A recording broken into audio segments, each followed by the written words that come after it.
Ladies and gentlemen, loss is one of the most misunderstood experiences in human life. We are taught to see it as punishment, failure, or proof that something has gone wrong. Yet from an educational and psychological standpoint, loss is often a restructuring process. When something leaves your life, it creates space, and space is not emptiness, it is potential. The mind naturally resists loss because it identifies with what it once possessed. However, when identity is not tied to outcomes, loss becomes a temporary condition rather than a permanent reality. Loss is commonly interpreted as an ending because the human mind is trained to measure life through continuity. When something that was once present is no longer visible, the intellect concludes that a chapter has closed permanently. However, from an educational and psychological perspective, loss functions less like an ending and more like a transition. A transition does not eliminate value, it reorganizes it. Understanding this distinction is essential because the meaning we assign to loss determines how it shapes our awareness, decisions, and future direction. Human perception relies heavily on familiarity. What we repeatedly experience becomes part of our identity, and when that familiarity disappears, the mind reacts with fear. This fear is not caused by the loss itself, but by uncertainty. The brain prefers predictable patterns, even uncomfortable ones, over the unknown. When a pattern breaks, awareness is forced to expand. This expansion often feels uncomfortable at first, but it is precisely this discomfort that signals growth. Education shows us that learning rarely occurs in comfort. It occurs when old frameworks no longer work and new understanding must be developed. Loss interrupts automatic living. When everything remains the same, awareness becomes passive. People function on habit rather than intention. A loss disrupts this automation. It forces reflection, reassessment, and reevaluation of direction. In this sense, loss acts as a cognitive reset.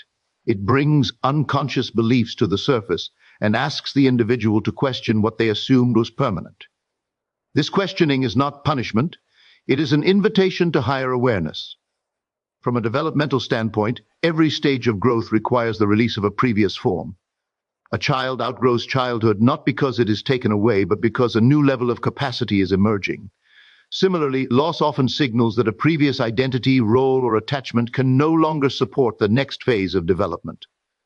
The pain associated with loss comes from resistance to this natural progression. When awareness clings to what was, it cannot fully engage with what is forming. Direction in life is shaped by internal interpretation rather than external events. Two people can experience the same loss and move in completely different directions. One may internalize it as failure, allowing it to narrow their expectations and reduce their willingness to trust life again. The other may interpret it as redirection, using it as information rather than judgment. This difference is not based on circumstances, but on mental education, how one has learned to think about change, impermanence, and self-worth. Loss refines awareness by exposing attachment. Attachment itself is not negative, but unconscious attachment creates dependency. When identity becomes tied to a single outcome, role, or possession, awareness contracts. Loss breaks this contraction. It reveals that the self is larger than any single experience. This realization is often subtle and gradual, but it marks a shift from external dependence to internal stability. With this shift comes a clearer sense of direction, because choices are no longer driven by fear of losing, but by understanding of value. In educational psychology, there is a concept known as cognitive flexibility, the ability to adapt thinking in response to change. Loss strengthens this flexibility when it is processed consciously. Instead of rigidly defining life through what is gone, the mind learns to reorganize meaning. This reorganization is not immediate. Initially, the mind revisits memories, compares past and present, and searches for reasons. Over time, if guided by understanding rather than blame, awareness begins to integrate the experience as part of a larger narrative rather than an isolated failure. Another important aspect of loss as transition is that it clarifies intention. When something is removed, the question naturally arises, what truly matters now? This question is powerful because it strips away assumptions inherited from society, family, or past versions of the self. Direction becomes clearer not because answers are forced, but because distractions are reduced. Loss simplifies focus. It removes what no longer aligns, so attention can shift toward what does. Loss can feel disorienting because it temporarily suspends certainty. Yet this suspension creates openness. In a fixed state, awareness resists new ideas. In a transitional state, awareness becomes receptive. This receptivity allows learning, insight, and redefinition. Many individuals discover strengths, interests, or values only after loss, not because loss creates them, but because it removes the noise that previously concealed them. It is important to understand that transition does not mean immediate improvement. Education teaches us that mastery develops through stages. Loss represents the gap between stages. The discomfort felt in this gap is not a sign of failure, but evidence that transformation is underway. When people rush to label loss as negative, they prematurely close the learning process. When they allow it to be transitional, they remain open to instruction from experience. Direction after loss is often more authentic because it is chosen consciously rather than inherited unconsciously. Before loss, direction may be shaped by expectation, convenience, or fear of change. After loss, direction is often shaped by awareness, clarity, and alignment. This is why many people report that their most meaningful decisions occurred after periods of loss. The transition refined their perception enough to recognize what truly resonated with them. From a broader perspective, life itself operates through cycles of gain and release. Nature demonstrates this continuously. Leaves fall not as punishment to trees, but as preparation for renewal. Applying this understanding to human experience transforms loss from a personal failure into a universal process. Awareness expands when one recognizes that loss is not singling them out, it is engaging them in growth. To see loss as a transition is to shift from passive suffering to active learning.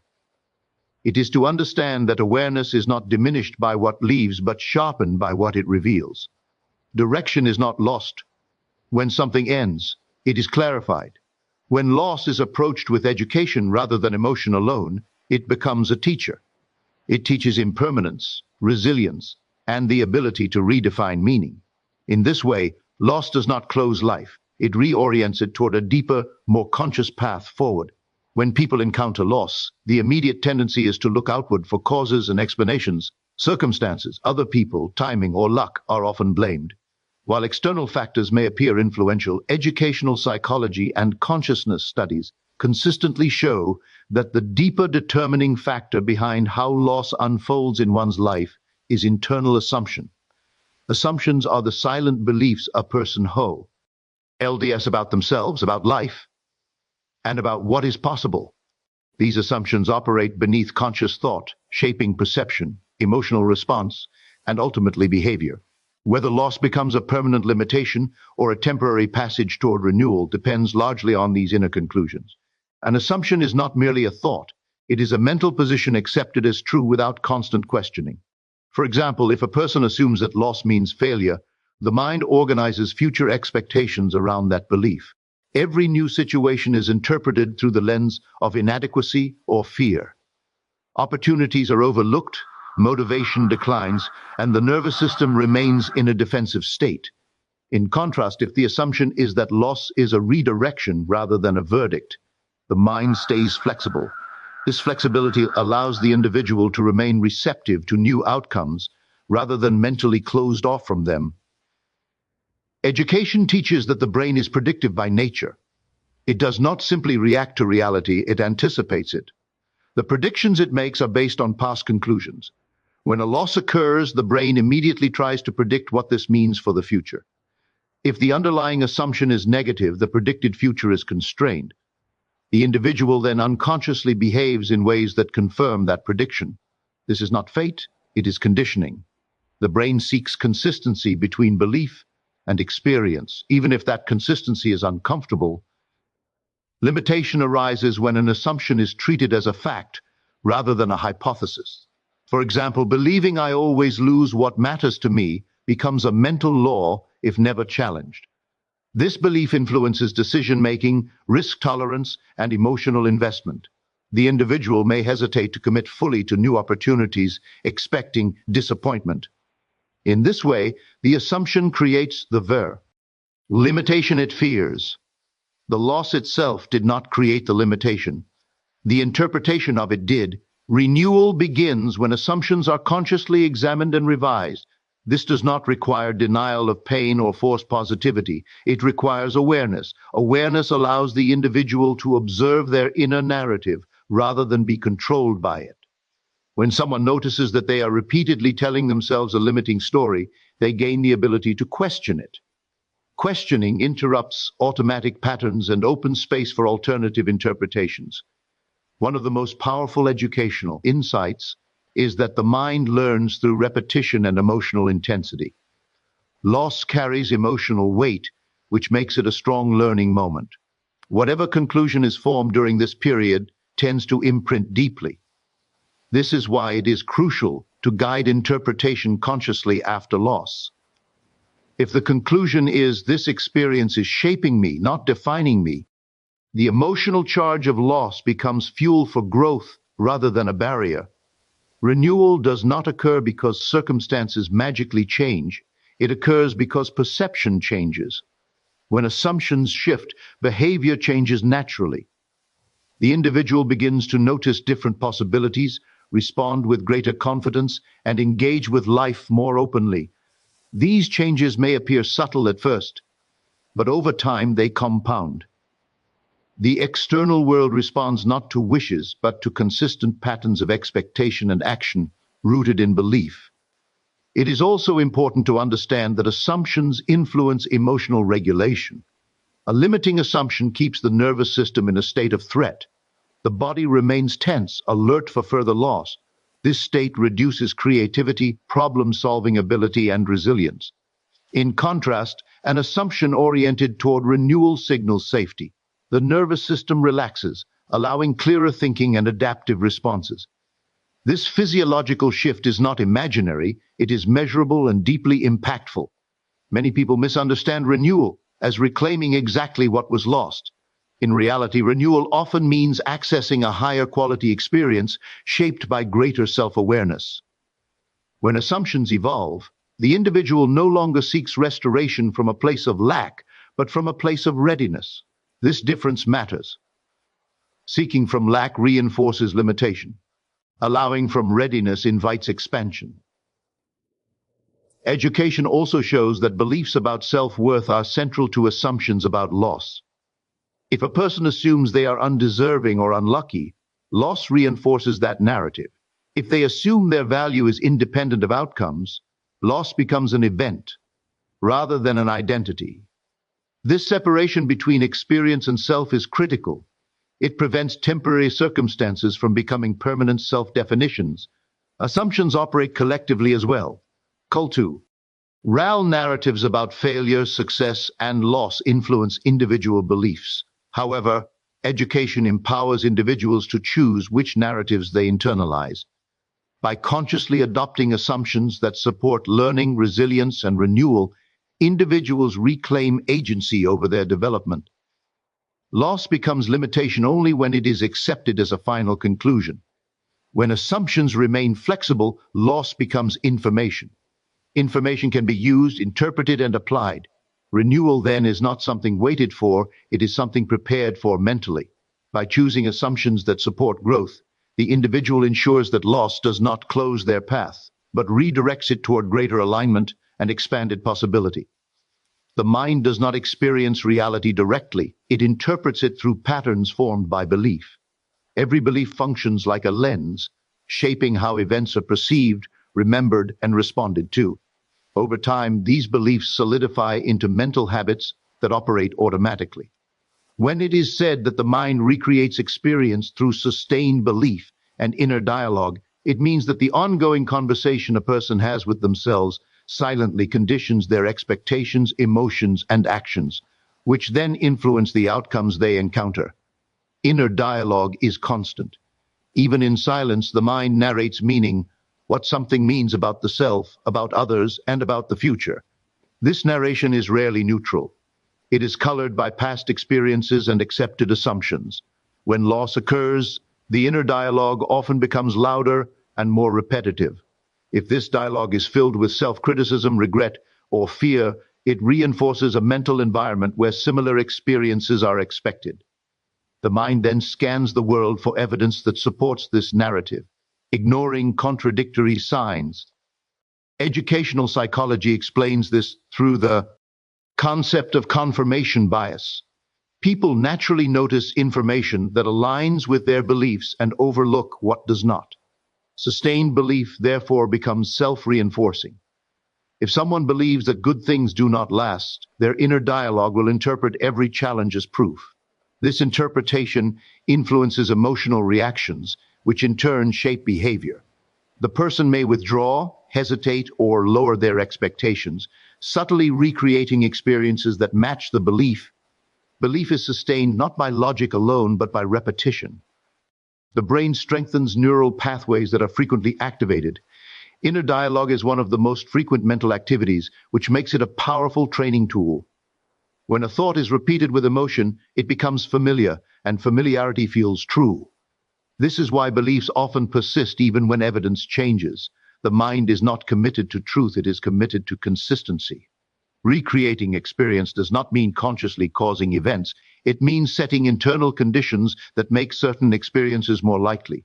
For example, someone who consistently tells themselves that they are capable and adaptable approaches challenges differently than someone who believes they are easily defeated. The first person remains engaged, looks for solutions, and learns from setbacks.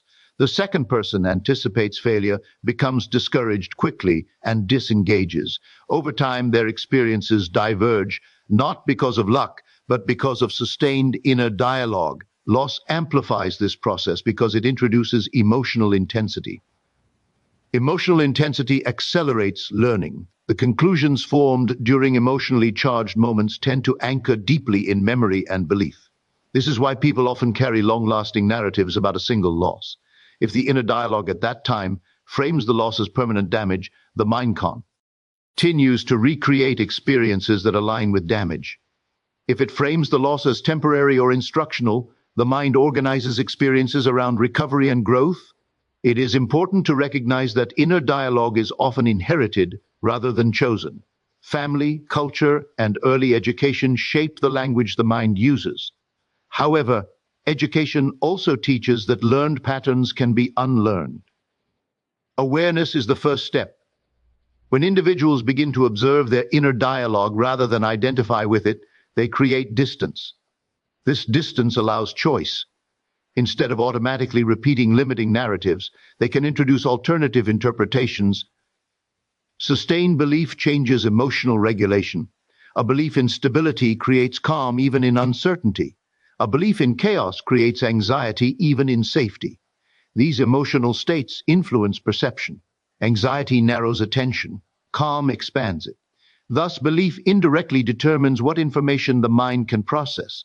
A calm mind notices opportunities. An anxious mind notices threats. Over time, this difference shapes life experience in profound ways. Visualization and imagination play a role in reinforcing belief. The mind responds to imagined experiences similarly to real ones. When inner dialogue includes vivid images of failure or loss, the emotional system reacts as if those events are happening. This reaction strengthens the belief. Conversely, imagining constructive outcomes trains the mind to expect and recognize them. This is not fantasy, it is mental rehearsal. Education in performance psychology shows that mental rehearsal improves outcomes by aligning expectation with action. Changing sustained belief does not require suppressing negative thoughts. Suppression often strengthens them. Instead, it requires consistency in redirecting inner dialogue. Each time a limiting thought arises, introducing a broader Perspective weakens its dominance. Over time, the new dialogue becomes familiar. Familiarity then becomes the new truth the mind operates from. Experience follows belief not in a rigid or immediate way, but through patterns. Small shifts in behavior, emotion, and perception accumulate. A person may not notice immediate external change, but internally they become more resilient, confident, and open. These internal changes alter how others respond to them and how they respond to circumstances. Gradually, experience reflects the new belief structure. The mind recreates experience because it seeks coherence between inner and outer worlds. When belief and dialogue change, coherence demands new experiences. Loss, when interpreted consciously, becomes an opportunity to redesign inner dialogue rather than repeat old patterns. In doing so, individuals move from being passive recipients of circumstance to active participants in shaping how life unfolds. When something leaves a person's life, the natural assumption is that it has been reduced or taken away. The mind equates absence with deprivation. Yet when examined through learning, awareness, and personal development, release often functions as a refinement process rather than a subtraction. What is released at one level frequently returns at another, not as a repetition of the past, but as an evolution of it. The improvement lies in depth, alignment, and understanding rather than mere form. Human growth depends on contrast. Without contrast, value cannot be recognized. Many people only understand the worth of something after it is gone, not because it was unimportant before, but because awareness had not yet matured enough to fully receive it. Release creates contrast. It sharpens perception. When awareness expands, the capacity to receive expands as well. This expanded capacity is what allows something better to return, not necessarily the same thing, but something more suitable to who the person has become. Improvement does not mean perfection, it means integration.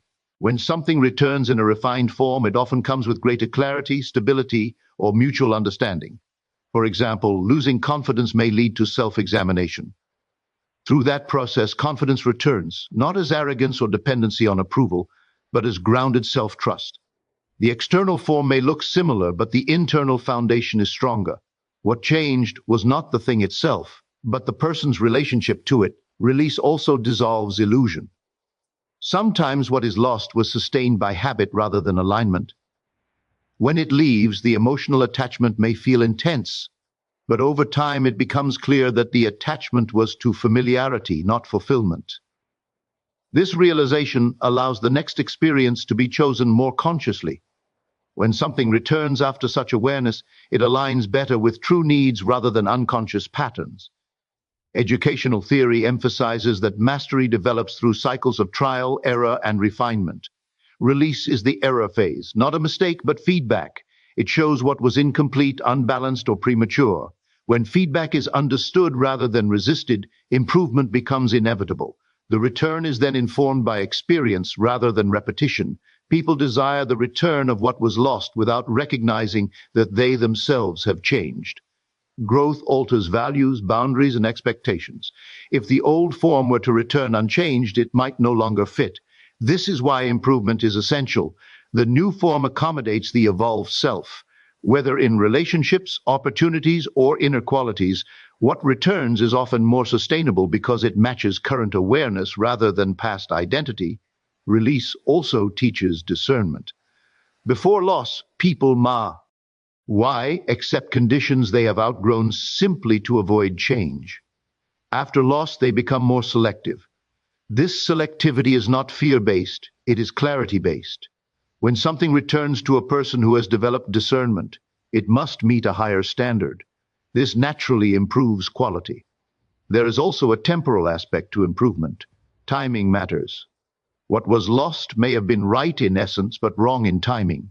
Release creates space for preparation. During this space, skills are developed, understanding deepens, and emotional readiness increases. When the experience returns, the individual can sustain it without anxiety or imbalance. In this way, improvement is not just qualitative but also structural. Improvement means greater ease. Experiences that once caused stress may return with simplicity. This is because the internal struggle has been resolved. External experiences mirror internal states. When resistance dissolves, life feels smoother. What returns does not demand the same emotional cost because the lessons have already been integrated. It is important to recognize that improvement is often subtle. People may overlook it because they expect dramatic differences.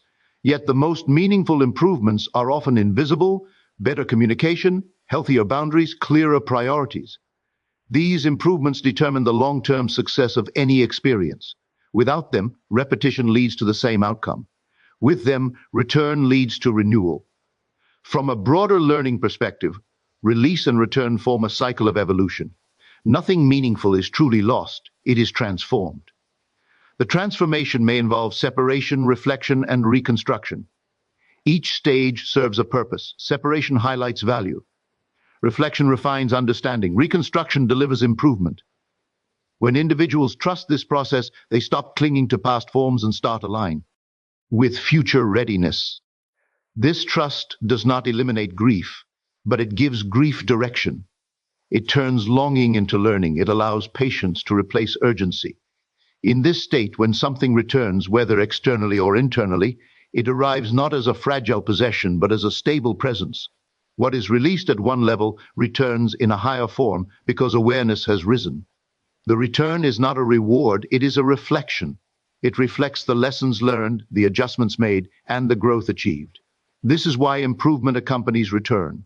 Life does not repeat itself blindly, it responds intelligently to understanding. Emotional discipline and mental imagery work together as practical mechanisms for personal restoration because they directly influence how the mind processes experience and prepares for the future. Emotional discipline does not mean suppressing feelings or denying pain.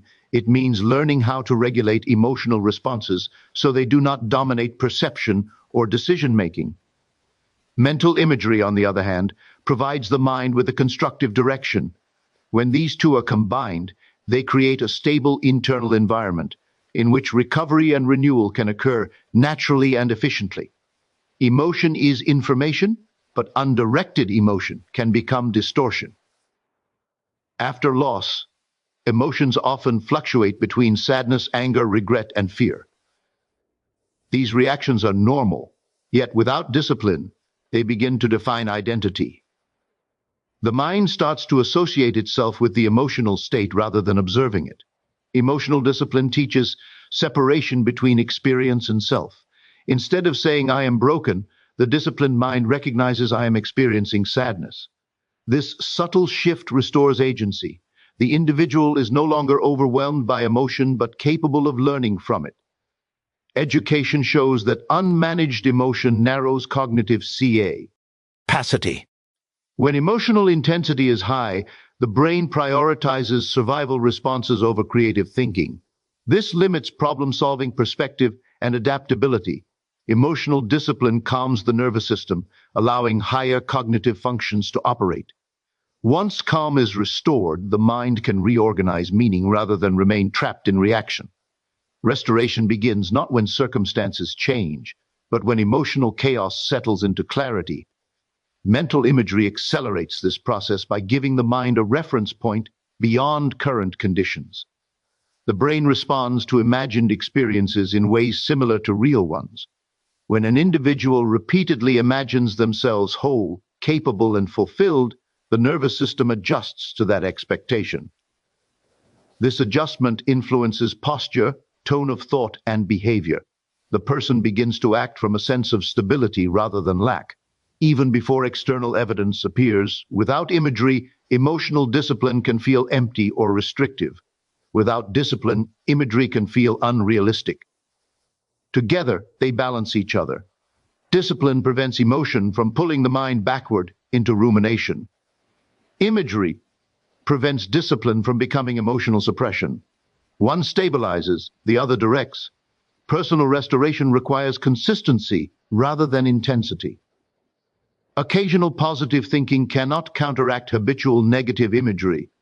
What matters is what the mind rehearses daily. Rehearsal creates familiarity, and familiarity creates belief. When the mind becomes familiar with constructive images of the future, those images begin to feel natural.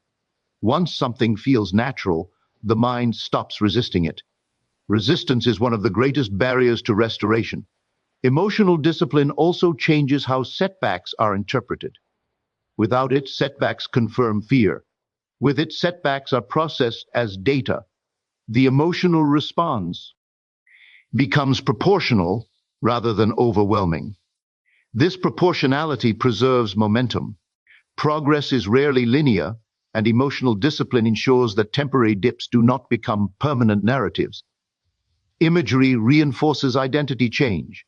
Loss often disrupts identity because the individual unconsciously defined themselves by what they had. Mental imagery allows identity to be rebuilt deliberately. When a person consistently visualizes themselves as confident, capable, and aligned, the mind begins to accept that identity as valid. Behavior then adjusts to match the image. This is how inner change precedes outer restoration. Another critical aspect is emotional pacing. Restoration does not require forcing optimism during grief. Emotional discipline allows space for feeling without fixation. One can acknowledge pain without living in it. Imagery then provides relief by reminding the mind that pain is transitional, not final. This balance prevents burnout and emotional exhaustion. Educational neuroscience highlights the role of neuroplasticity, the brain's ability to reorganize itself through repeated focus. Emotional discipline reduces stress hormones that inhibit plasticity. Imagery stimulates neural pathways associated with motivation and reward. Together, they create optimal conditions for change. The brain becomes more adaptable, making restoration not just possible but probable. Restoration also involves trust in one's ability to cope. Emotional discipline builds this trust. Each time a person regulates their response rather than being controlled by it, confidence increases. Imagery then projects that confidence into future scenarios. The mind begins to expect competence rather than collapse. Expectation influences engagement, and engagement influences outcome. Emotional discipline does not eliminate emotion, it refines it. Emotions become signals rather than calm. Hands. Imagery does not deny reality, it prepares for improvement. This practical combination transforms restoration from a passive hope into an active process. Individuals who practice emotional discipline and mental imagery notice subtle but profound changes. Their reactions soften, their expectations lift, their sense of self stabilizes. These internal changes influence relationships, decisions, and opportunities. Others respond differently to them because their energy and behavior have shifted. Personal restoration accelerates when the inner world becomes orderly and directed. Emotional discipline provides order. Mental imagery provides direction. Together, they ensure that loss does not harden into limitation but dissolves into learning. Restoration then becomes not something awaited in the future, but something experienced progressively in the present. Gratitude and expectation are often misunderstood as passive emotions, but from an educational and psychological standpoint, they function as active mental states that condition perception and readiness. Gratitude is not merely appreciation for what has already occurred, it is recognition of value, growth, and direction. Expectation is not wishful thinking, it is a trained anticipation shaped by belief. Together, these states prepare the mind to receive improved outcomes by aligning emotional readiness with cognitive openness. Gratitude shifts attention. The mind can focus on absence or presence, but not both at the same time. When attention remains fixed on what is missing, perception narrows and reinforces lack. Gratitude redirects attention toward what remains, what has been learned, and what is still possible. This redirection does not deny loss, it contextualizes it. Education shows that attention determines learning. What the mind repeatedly attends to becomes significant, influential, and emotionally charged. Gratitude, therefore, teaches the mind what to value, and valuation shapes expectation. Expectation shapes behavior long before results appear. When someone expects improvement, they unconsciously prepare for it. Preparation influences posture, tone, decision-making, and persistence. A person who expects progress is more likely to remain engaged, to notice opportunities, and to respond constructively to challenges. A person who expects disappointment may disengage early, interpret ambiguity negatively, and withdraw effort. In this way, expectation becomes a self-fulfilling cognitive framework. Gratitude stabilizes emotion, which is essential for sustainable expectation. Without emotional stability, expectation becomes anxiety. Gratitude grounds the mind in the present, reminding it that life is not entirely broken or hostile. This grounding calms the nervous system, making space for positive anticipation without desperation. The combination of calm and anticipation creates readiness rather than urgency. Educational psychology emphasizes that learning is optimized in states of moderate arousal. Too much stress inhibits learning. Too little engagement reduces motivation. Gratitude lowers stress. Expectation raises engagement. Together, they create an optimal internal environment for adaptation and growth. The mind becomes both relaxed and alert, ready to recognize and integrate new experiences. Another important function of gratitude is reframing identity. After loss, people often define themselves by what they lack. Gratitude shifts identity toward what has been gained internally. Resilience, insight, strength, clarity. This shift matters because identity influences expectation. When someone sees themselves as growing rather than depleted, they naturally expect growth to continue. Expectation then becomes logical rather than forced. Expectation also influences interpreter, chi of timing. Without it, delays feel like rejection. With it, delays are seen as preparation. This perspective reduces impatience and frustration, preserving emotional energy. Preserved energy allows sustained effort and openness, which are critical for improved outcomes. The mind no longer rushes life, it cooperates with it. Gratitude trains the mind to recognize improvement when it arrives. Many opportunities go unnoticed because the mind is conditioned to look for loss rather than gain. Gratitude refines perception. It sharpens sensitivity to progress even in small forms. Recognizing small improvements reinforces expectation, creating a feedback loop that strengthens confidence and motivation. Expectation without gratitude can feel hollow. Gratitude without expectation can feel stagnant. Together, they form movement with meaning. Gratitude honors the journey, expectation energizes the destination. This balance prevents both complacency and desperation. There is also a social dimension. Individuals who embody gratitude and healthy expectation communicate safety and confidence. Others respond more positively to them, offering support, collaboration, and opportunity. This is not manipulation, it is resonance. Emotional states influence interpersonal dynamics, and gratitude combined with expectation fosters trust and openness. Gratitude does not require perfect circumstances, it requires perspective. Expectation does not require certainty, it requires consistency. When practiced regularly, these states recondition the mind. The inner dialogue shifts from, "I hope something changes," to, "I am ready when it does." Readiness is powerful because it eliminates resistance. Educational research on mindset shows that those who believe in improvement approach challenges differently. Gratitude supports this belief by highlighting evidence of growth. Expectation sustains it by projecting continuity. Together, they transform loss from a closed chapter into an ongoing lesson. Gratitude and expectation prepare the mind not by forcing outcomes, but by aligning internal conditions with external possibility. They ensure that when improvement appears, it is not rejected by fear, disbelief, or unpreparedness.